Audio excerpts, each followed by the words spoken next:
It was one fine winter's day of the year 2002.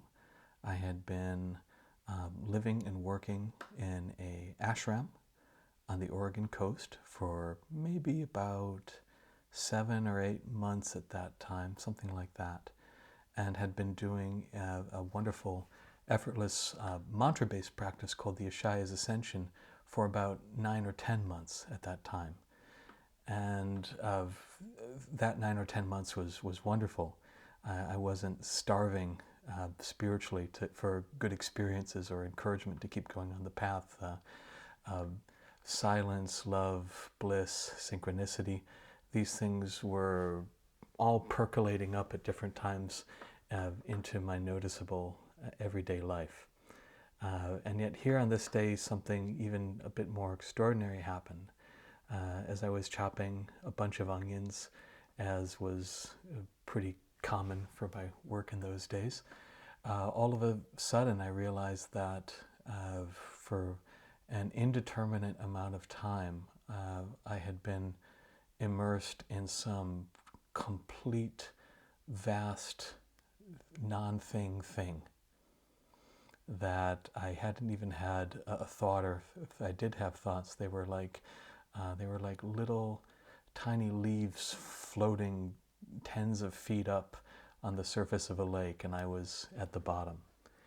And when I noticed that, my consciousness seemed to be here, there, everywhere, nowhere, a flood of bliss, for lack of a better word, moved through my body, not simply my body, but through the entire town of Lincoln City, Oregon, it seemed, because my body, or my sense of the body, was no longer just confined to my physical body, but seemed to somehow be everywhere at once. This experience was wonderful in many ways, but one reason it was wonderful is that it gave me such a full and clear and distinct experience of silence itself that I was able to differentiate between that formless dimension of life and the world of name and forms that we were so accustomed to. And from that moment, I was, at some days more than others, I have to say, I was able to tune into that formless dimension and find it all over the place. And an interesting thing about tuning into that silent, formless space is that it's incredibly healing, mentally, physically, psychologically. There were issues that I thought I had been dogged with for years and years, and I never really thought I would necessarily get over, that would just seem to disappear. And why that is the case is a good question, and the answer, at least that I've come to for that question, is that if we were to give a form to the formless dimension of life, and if we put a name to the nameless, the form and name would be love.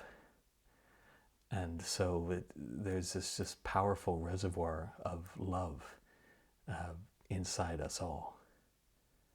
And when we tap into that on a regular basis, it tends to permeate, tends to also enliven our experience.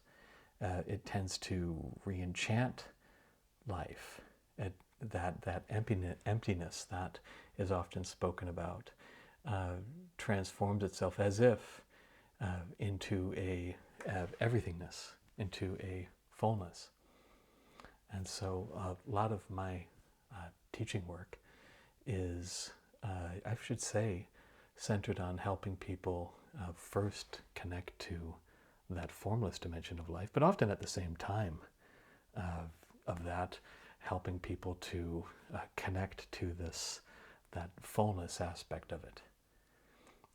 And do this in a lot of ways, both through different mantra meditation techniques, as well as through seemingly basic, I have to say, practices of appreciation, gratitude, and love. And sometimes transmission, although I have to say I have no control over that whatsoever. That's something that just seems to happen when it wants to.